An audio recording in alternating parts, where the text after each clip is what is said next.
What's going on, guys? My name is Wade with TechDaily, and today we are checking out the new Moto 360 Sport. Just like the name suggests, this is the sport version of Motorola's Moto 360 Android Wear smartwatch. It's available for $299 from places like Verizon, Best Buy, and Motorola's website, and comes in 3 different colors: black, white, and flame. For those of you who really appreciated the Moto 360 but wanted a more sporty or fitness-centered device, this might be for you. So let's go ahead and unbox it and see what it's all about. The packaging is exactly the same as the standard second-gen Moto 360 with a watch inside the clear plastic case. You've got the Moto 360 Sport logo on the side, a list of the different features, and all of the important product information on the bottom. You even get this strange little loop to carry it around, I guess. So we'll peel off the tape, pull off the lid, and there is the new Moto 360 Sport. We'll gently pull it out from inside the box and set it aside for just a second. Digging a little deeper inside the box, you'll find an all-in-one Motorola micro USB wall plug that plugs directly into the Motorola wireless charging cradle to charge your 360 Sport just like the original. And you also get a couple different pieces of paperwork. So with all that out of the way, we'll pull the watch out of the last piece of padding and peel off the sticker, and powering it on, you can see the Moto 360 Sport in action. The watch face is 45mm in diameter, and the 1.37-inch screen features a 360 by 325 resolution covered in Corning Gorilla Glass 3. You also get that same flat tire design that houses the ambient light sensor on the bottom. On the right, you get one button for selections, the left has a cutout for the microphone,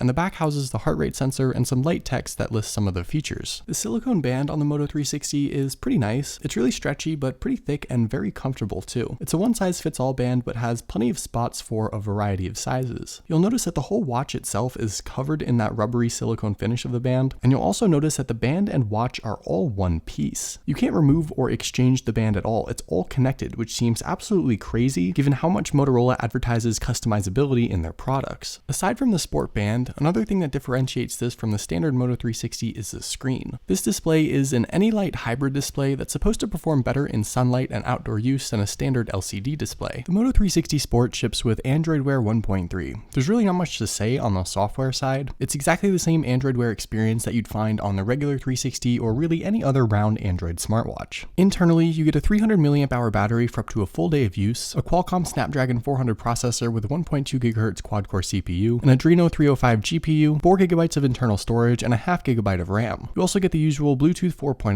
Wi-Fi, and a whole bunch of different sensors like the accelerometer, ambient light sensor, gyroscope, and GPS to help accurately track your runs. And speaking of exercise, the default Sport watch face lets you quickly glance at things like your heart rate, calories burned, step count, and your workout time. You can also quickly start an indoor or outdoor run right from the watch face, which launches the Moto Body Fitness application. The Moto Body application isn't new. You can find it on the standard 360, but it makes a lot more sense on the Sport since you probably wouldn't take your regular Moto 360 on a run. One last thing to note, the 360 Sport is IPX67 dust and water resistant. It's not waterproof, so you won't be taking it swimming, but it's sweat resistant and will handle the outdoors pretty well. There really isn't too much else to say about the Moto 360 Sport. It's essentially a Moto 360 second gen wrapped up in a new silicone sport band, which again isn't removable or interchangeable, which is kind of ridiculous. Aside from that, if you have a regular Moto 360, you could probably just find a third-party sport band and slap it on. But I guess if you like the Moto 360 but wanted a more sporty version of it and hadn't bought it yet, this is pretty much it. So hopefully you guys enjoyed this video. Definitely let me know what you think of the new Moto 360 Sport in the comments below. Also, be sure to follow TechDaily on Twitter and subscribe to the TechDaily YouTube channel if you haven't already, and I'll see you guys later.